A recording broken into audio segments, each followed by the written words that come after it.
So I would like to start by thanking the organizers for the invitation to this very interesting conference. And today I will talk about multi-component and Spinor-driven dissipative quantum fluids. Starting by acknowledging people who did this work. So the work was started very long time ago by Gala, and then kind of stopped. We work on different projects, and then finished by Paolo Comaron, who was also invited to come here on his own right, but he became a Dutch, and now he's on paternity leave, so unfortunately he had to skip this conference. Well, so we already heard here a lot about photonic system, about quantum fluids of light. We had a very interesting introduction by several people, including Iacopo. So in general, this type of system, in contrast to cold atoms or helium or some other non-photonic condensates or superfluids, the difference is that you have a constant decay of photons from your system, as there is no way of making ideal mirrors, and you have to give some kind of pulse or continuous drive so that there can be some particles inside. So the kind of different system which fall into this driven-dissipative open system condensate category are polaritons. Of course, this is an example of polaritons where exciton coupled to photons inside microcavity, but also photon BEC, which we just heard about. There are also circuit QED systems, also atoms in cavities, and probably more. I will discuss mainly polaritons here, but everything I say can be also put into the context of other photonic systems. So the photonic systems are at most two-dimensional. You need trapping potential for photons, and we know that in 2 dimensions, the phase transition between order and disorder is mediated by binding or unbinding of vortex-antivortex pairs. So that has been, of course, postulated long time ago and found in different systems. In case of photonic system, obviously that was what was expected for, let's say, polariton condensate, but it was only in 2017 when the group of Daniele and Dario actually clearly showed that the phase transitions in the polariton, so polariton going from a normal state to a superfluid state is of BKT type. So BKT type means that at the phase transition vortices bind if you go to the order state, or unbind if you go to the disorder state, and this is accompanied by algebraic decay, so very slow decay of correlations in space and in time. So such correlations have been observed with an exponent smaller than 1/4, showing a nice, very clear equilibrium BKT transition.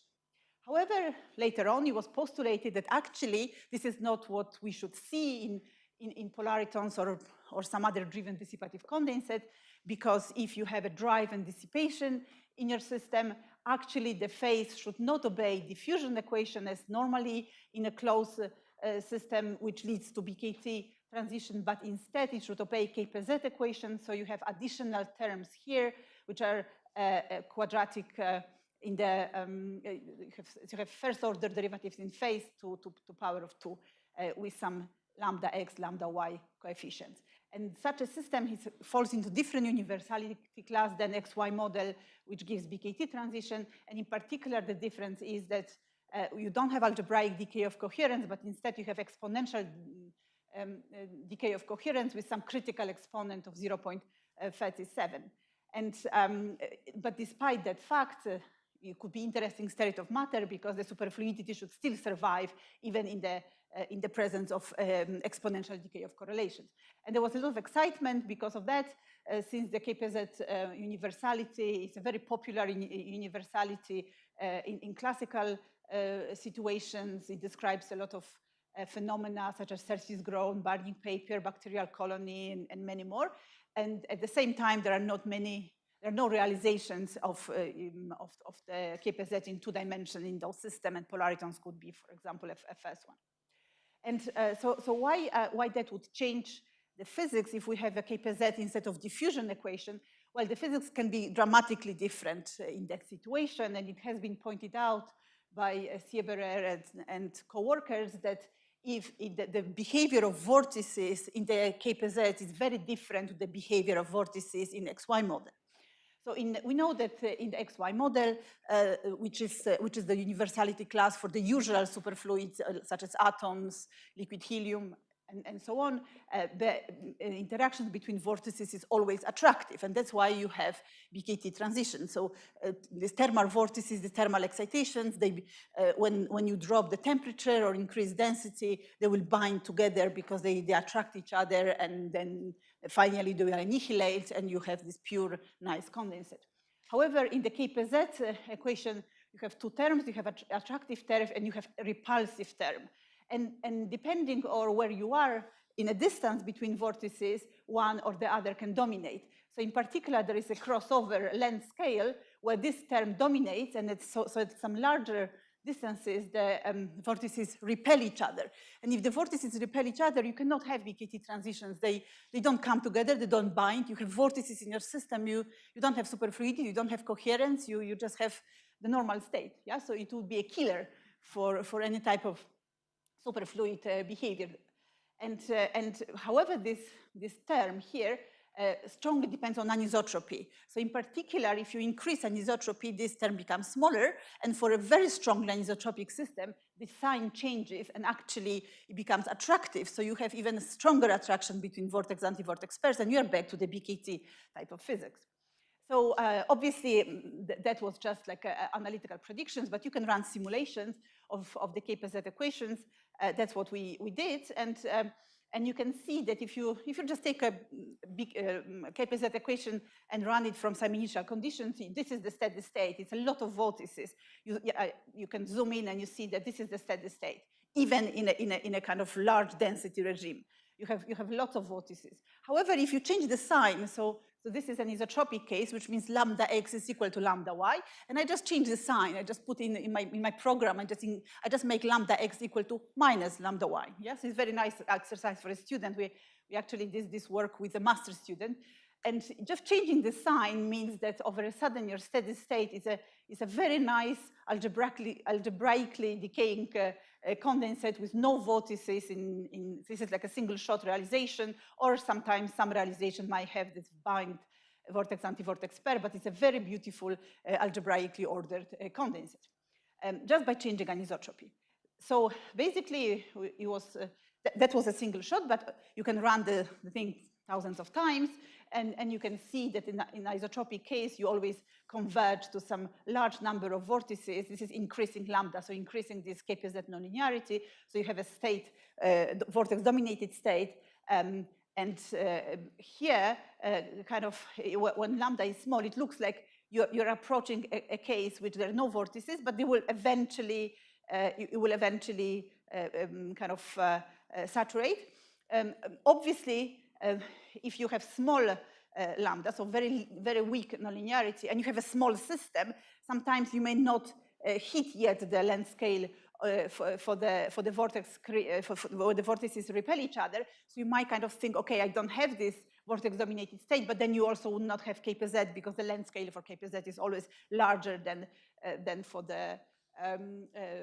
these vortices. Then if you have strongly anisotropic case, the situation is very different. The vortices just, the phase ordering is that the vortices just decay to zero, and you have a beautiful kind of algebraically ordered state as in the BKT. So the bottom line was that you have, if the thing is anisotropic, you have a universal behavior as in XY model, and KPZ is not relevant in that regime. However, you have an isotropic case in which you can expect the KPZ to be relevant. However, this is killed by vortices, so you can never really see a KPZ unless you have a small system, but in completely isotropic case, this LV is always smaller than L KPZ, which means that you can never see it. Yeah, so it was kind of a little bit pessimistic. However, there are ways of overcoming that, and that's kind of work in progress at the moment. You can be somewhere between strongly anisotropic and isotropic, and be weakly anisotropic. That's what we proposed, and one can kind of hit a middle point between that and find regimes where the KPZ should be possible. And another way suggested by Jacqueline Bloch group is to look at the condensate on a lattice potential, and if the things are quite discrete, like in their case, they have 15 micropillars by 15 micropillars, the vortices are also suppressed, and they kind of have evidence of the KPZ. But that's not the subject of my talk. The subject of my talk is how now multi-component nature of this photonic system come into play, how multi-component nature comes into the KPZ, and how it comes to the BKT transition. So, so why we have multi-component situations in polaritons? Well, first, the polaritons are half excitons, half photons. So that's already, you have two components. You have already two-component condensate. But also there is this very popular scenario, this optical parametric oscillator regime. So the polaritons can be derived either coherently, incoherently, or parametrically. And this OPO regime is a very popular one. You inject polaritons at some angle, and then you create a condensated idler and signal. So you have like kind of condensate in 3 different modes. Yes, so you have a kind of 6 component condensate, exciton, photon, plus signal, pump, and idler. And that has been quite heavily explored. And why it's interesting here, because it's automatically anisotropic. Yes, so direction along the pump has a different dispersion than perpendicular to the pump. So you get very easily, you can get even very strong anisotropy that way. So, I mean, we model this system in a standard way. We have lots of papers looking in with truncated Wigner. So for non-expert, basically you start from master equation, you map it to use Wigner representation of the Bose field. You truncate the third order, so you include some quantum fluctuations, but not all of them, mapping to Fokker-Planck. And at the end, you get these stochastic equations to simulate. And you simulate it thousands of times or hundreds of times, depends on your problem, to converge and average over the noise. And also the usual equations for this system. So you have excitons which are interacting and then coupled to photons via Rabi coupling, and then coherent drive. So this has been already published long time ago. We found that this OPO, so this was before the KPZ was discussed, is that just running numerics, obviously, it's much easier to find the algebraic decay and BKT transition. For KPZ, you really have to work hard to find. So in this paper, we found this very nice algebraic decay of correlations, but we only looked at the signal. That's what is usually measured, signal, yeah? You don't really look very much at the idler, and you don't really look very much at excitons. But here we can ask a question. Obviously, we have components. We have idler, we have signal, we have pump, we have excitons and photons. You can look individually at this component and see how this multi-component nature can be manifested in the transition. So so Gala started that work, and as I said, it was forgotten for 10 years, and then Paolo finished it to bring it to a nice conclusions. So here we go across the phase transitions with changing the pump. Yes, so in the case of polaritons, you change the pump, so you change the number of particles in the system, and we look at, this is average over many realizations using truncated Wigner, and we look at a number of vortices here, average number of vortices, and in the different components. So we have 4 components here to look at. We look at signal and idler, so these 2 condensates. We have 2 condensates filled in the problem, and we look at excitons and photons. So we see that the kink, where this number of vortices start dropping, is exactly the same pump power. So BKT transition in all 4 components appears at the same critical pump power. Well, you might think, well, it's not surprising. I mean, these things are very linked. They work together. But there is a difference, namely, all these 3 fields are more or less the same in intensity. So photonic signal, exciton signal, and exciton idler are more or less the same intensity, but photonic idler is much weaker. It's order of magnitude weaker. So a field which has a much lower density has a phase transition exactly the same point as fields which are at much higher density, because it's kind of coupled to the other ones. But the number of vortices are much larger. Yes, so if you look at the number of vortices, even below the phase transition, there is still quite a substantial number of vortices in the photonic idler, whereas at the same time, there is practically no, this 10 to minus 1, there is no vortices in the other components. So the vortices are not really locked very well between the components. However, if we look at G1, and G1 is not given by vortices, we know G1 is determined by the sound modes, by the Goldstone modes, and by the kind of smooth modes, which are how the phase varies. And we look at G1 in this component, and surprisingly, we see that the coefficients of the power law are practically the same for all components. So it looks that the sound modes are practically perfectly locked between these components with a different intensity, but the vortices are not.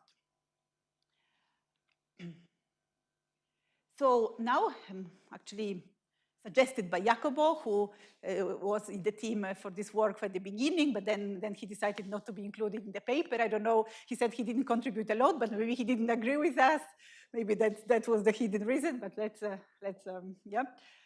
see. So we looked at the correlations between vortices. So so this correlation function shows that if I have a vortex at 0, what is the probability of finding a vortex at some distance apart? And we look at that for the signal, and we looked at that for the idler, yes, because this is the difference in behavior. And as you cross as you go with the intensity, with the pump power, we see the kind of expected behavior. So if you're very much below the phase transition, you might find like one vortex-anti-vortex pairs, but the correlations will just decay to 0. So this kind of describes like one, if you have a vortex at the origin, you might find anti-vortex here, but then there is no probability of finding anything. If you are below the phase transitions, of course, there is still some pairing. So you see still some enhancement below, but then as you go at large distances, you see that there is still finite correlation. So there is still this soup of vortices being here. So this is expected. This is what one should have for a traditional BKT. However, when we look at the idler correlations, it was a little bit surprising that going below the phase transition, we still see this finite offset. So we still have many vortices present there, although there is algebraic decay of coherence. So we have some residual vortices still in the system where we have algebraic decay of coherence, so something quite new.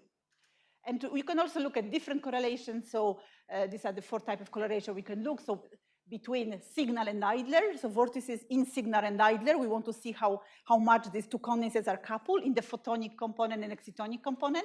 And between excitons and photons. So our polaritons are like, they should be really like excitons and photons should be completely correlated because we form polaritons, but they're not really that correlated for an idler. Yes, so basically especially the photonic idler, because it's weak, the correlation between exciton and photons in the vortex channel are very weak, and the same between photons in signal and idler, that they're very weak.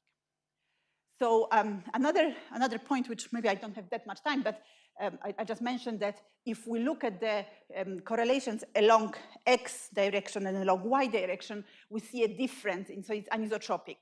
And moreover, so basically, vortices play stronger along Y-axis than X-axis in the ordered state, and weaker in disordered state.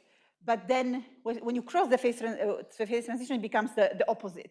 So we don't have an explanation at the moment apart from the fact that, okay, we see this numerically, but it would be really nice if someone is up to it to derive forces between vortices in the OPO case, and then analytically kind of explain that the forces between vortices will depend on the direction, and also will depend whether we are above or below the phase transition in the case of the OPO. So I show you the formula for vortex interaction in the case of incoherently pumped case. It was derived by Lucas Sieberer. It was already quite elaborate derivation. So obviously for OPO is much harder, but that's something perhaps, I mean, if someone wants to look at that, that would be nice. Maybe we will look at some point, but it's not an easy calculation. So to conclude this part, just I have 6 minutes to mention the Spinor case, but we have kind of unconventional orders. So photonic idler vortices destroy coherence at small distances, but at long distances, it is recovered due to strong phase locking between components. So we have vortices, and in some sense, at the short scale in the idler, they will destroy coherence, but somehow the coherence is recovered at larger distances because the photonic idler couples to the other components. And the sound modes, so the collective modes, are coupled between these components, where vortices are not. So if you just look at the phase, this is just a one shot of the phase, not just vortices, but the phase itself, you will see a lot of patterns repeating. So if I take photonic signal and photonic idler, the pattern really repeats. But photonic signal has no vortices, and photonic idler will have some vortices. So it's a kind of interesting state which hasn't been observed before. So also the case is Spinor. So that's excitons are +1 and -1, and you have two polarizations of light. So these systems can support fractional defects. Yes? So if I take my light and I have a vortex in one polarization and vortex in another polarization, this corresponds to a full vortex. But I can have a situation where I have a vortex in one polarization, but no vortex in another polarization. This is actually a paper from an old paper by Daniele and Dario. I can call it a fractional vortex because I can take this and I can rotate it to a different basis, and in these different bases, it looks like a half vortex. And there has been a debate a decade ago, and perhaps even more now, if you have a BKT phase transition in the system, is it the full and the system is always Spinor. Even if theorists somehow ignore it and you just write a Gross-Pitayevsky or some other equation just for a single component, this is just a lie. Yeah? Like the system is always two components. It's always Spinor because you always have two different polarizations of light and two different states of excitons. So the underlying thing, we don't know what it would be. So let's say if I ask a question, is it fractional vortices or full vortices which are responsible for the BKT phase transition? That was the question we wanted to ask. So if you add the Spinor structure, the equations become a little bit more complicated. So these two fields correspond to excitons with plus and minus polarization. This corresponds to photons with two different, excitons with two different spins and photons with two different polarization. You have the usual terms of the interaction between excitons, coupling to photons, but then you have these two additional terms. So one is interaction between different spins in excitons, which is always attractive, as opposed to G, which is repulsive. And then often, if not, I would say even always, you have TATM splitting, because it's not possible to create structures, I understand, without it. So you have a kind of like a gauge field, like a kind of effective magnetic field, which actually also brings some interesting physics, which I won't talk about today, but that's also, that's basically the model for the Spinor condensate. And we can run numerics. Before that, I just explained it. If I look at the phase, what does it mean? How do we know whether we have a full vortex or half vortex? So if I have a vortex and anti-vortex in one polarization, I look and I don't have the other polarization, this is a fractional vortex. And at the same time, if I have a vortex in one polarization and exactly at the same point I have a vortex in another, this is a full vortex. Yeah? So this is like a very easy way of like just by eyes to distinguish between the two. So obviously we run the simulations close to the BKT phase transition. We are really close. So this is a pump power above threshold from 1 to 1.025. This is really very close to BKT threshold because we are interested whether there are fractional vortices or full vortices which are responsible. So this is the number of vortices as we cross the phase transition. This is the number of full vortices. And I mean, I have different species because I have, I could have a full vortex, full anti-vortex. I can have kind of half vortex left, half vortex right. So also like vortex, anti-vortex. And I can have also vortex on the top of anti-vortex, which is a spin vortex. I have no time to go into that, but there are different types of full vortices. So basically all full vortices are orders of magnitude smaller than fractional vortices. And they only are here because our system is discrete. So if I take, how do we know that whether we have a vortex? We evaluate each plaquette on my grid. So if accidentally, if I have a fractional vortex, but accidentally two fractional vortices fall in the same box, they will be counted as full vortices, although they're half vortices.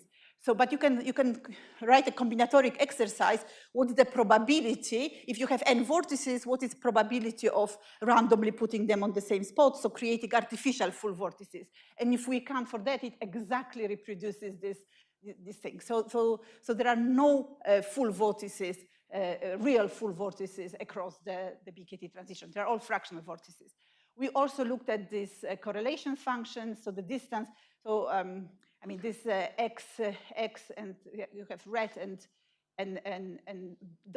black. So red corresponds to anti, black to vortex, whereas x and plus corresponds to one polarization and another polarization.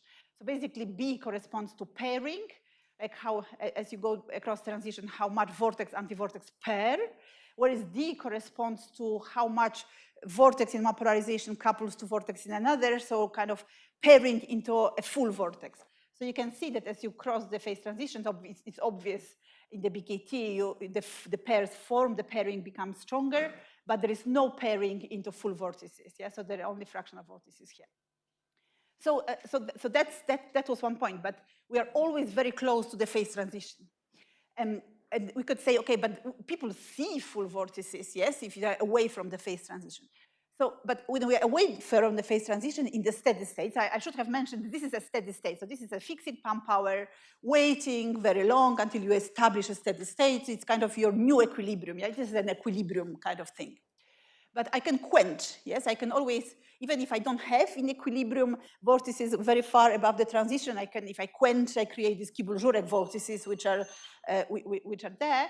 And so we looked, it's almost my last slide. So, if we start from a kind of random configuration of a mess, so you have these fractional vortices in all configurations, what we see when we quench to the order phase, in the steady state, there are no vortices of any type. What we see is initially, some fractional vortices will just annihilate, yeah? So vortex, anti-vortex annihilate. But after some time, this is 807 picoseconds, for example, you see that one fractional vortex pairs with another fractional vortex and you form full vortices. Yes, after some time, you really have full vortex formation. And these vortices last for a very long time, yeah? Like the usual in Kibble-Jurek when you create vortices. So, and after well, let's say this amount, you still have full vortices, but not fractional vortices. So fractional vortices pair into full vortices, and these full vortices eventually will decay. But the bottom line is that, first we have, after quantum dynamics, we have interplay between different lifetimes of half vortices, which are picosecond scale, like they annihilate very quickly, and full vortices, which can live for nanoseconds, and their formation times. So kind of, if you are deep in the condensed phase, fractional vortices won't survive. They won't survive more than a few picoseconds. Either they will annihilate vortex with anti-vortex, or they will form a full vortex. But full vortices are very long-lived. They can live nanoseconds is a very long time for these systems. And eventually, when you wait for extremely long time in simulations, you won't have anything, because in equilibrium, you don't have anything here. Okay, so to conclude this part, steady state, in the steady state, only half vortices are responsible for BKT transition. So close to the BKT, only fractional vortices, full vortices do not form. But far from the critical point, if you go far from the critical point, actually the situation is completely opposite. The fractional vortices decay extremely quickly, they don't want to be there, and the full vortices becomes relevant excitations, and they are very long-lived.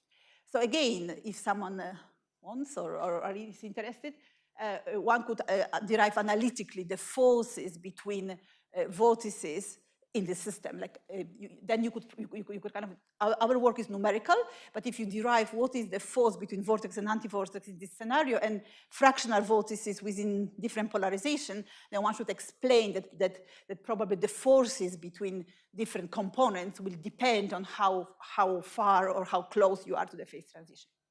So to conclude the whole talk, I discussed multi-component BKT, and in particular this new state where algebraic order can exist with some presence of free vortices, at least in some realizations. I talk about Spinor BKT and where fractional vortices are responsible for the BKT, whereas full vortices are relevant at long time after quench, so there are the Kibble-Jurek vortices. And this was all ignoring the KPZ problem. So this was all kind of in the regime where we have algebraic decay, in the regime where KPZ is not relevant. But now also it's very interesting to generalize KPZ to two components, and that's what my PhD student Harvey is doing right now. So that will be a subject of my next talk. Thank you.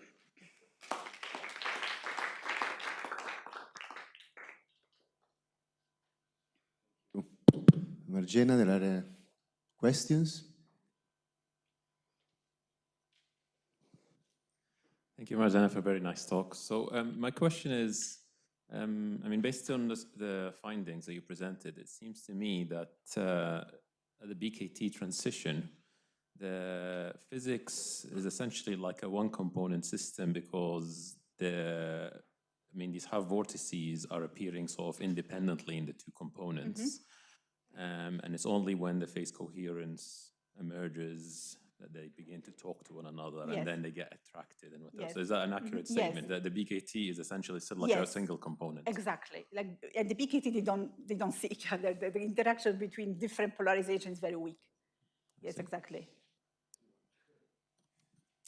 Thank you very much. So I was triggered actually by a topic that you said was not the subject of the talk, where you said that with pillars you can observe the KPZ. And does that not violate somehow universality, where it should be okay, long so this is not my work. Yeah, it's what I discussed. I was just before coming to this conference. I was in Paris on a workshop, and I visited Jacqueline Bloch Labs. So they use these pillar structures and create a condensate on the top of the pillar. And they also have, now are working on two-dimensional system. Obviously for one-dimensional, they already published a paper, but for 2 dimensions, it's not published yet. But apparently they did calculations, so they did simulations with microscopic equations of the incoherent plus the reservoir by Anna Minguzzi and co-workers.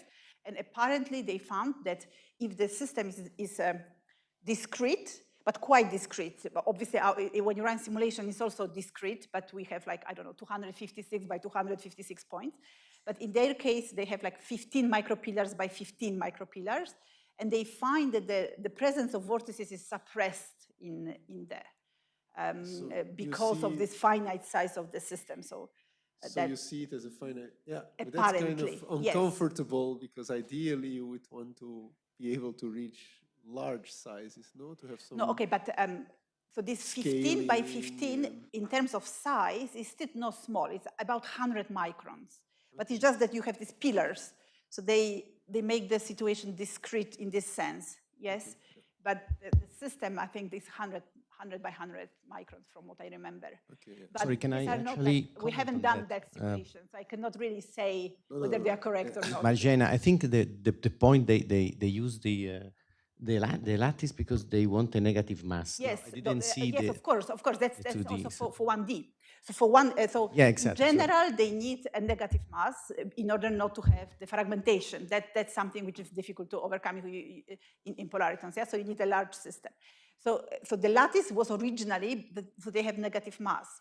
But they also say that in the simulation, so if you have completely uniform system, not anisotropic, completely continuous, large, you shouldn't really see KPZ because the vortices, the length scale for vortices is always smaller than the length scale for KPZ. That has been shown analytically by Sieberer and co-workers, and numerically that's also what we see in our simulations. But one can overcome that. And so our suggestion was always to make it a bit anisotropic, like OPO, for example, or maybe some other way. But a suggestion of Jacqueline or Anna Minguzzi simulations is that also apparently if you put it on a lattice, so if you make a discrete KPZ, if you want, like so the condensate is still there. It's not that these pillars are completely, it's not Bose-Hubbard model. Yeah, you still have a condensate, but it's modulated. And somehow they show that the vortices are suppressed there. But I can only say, I haven't seen, the paper is not published, I haven't seen the numerics, I don't know, we haven't run that numerics ourselves. Maybe one should repeat that and see whether that's indeed the case, but yeah. Okay, I think it's a good time to have lunch. Let's thank Marzena and all the speakers of today.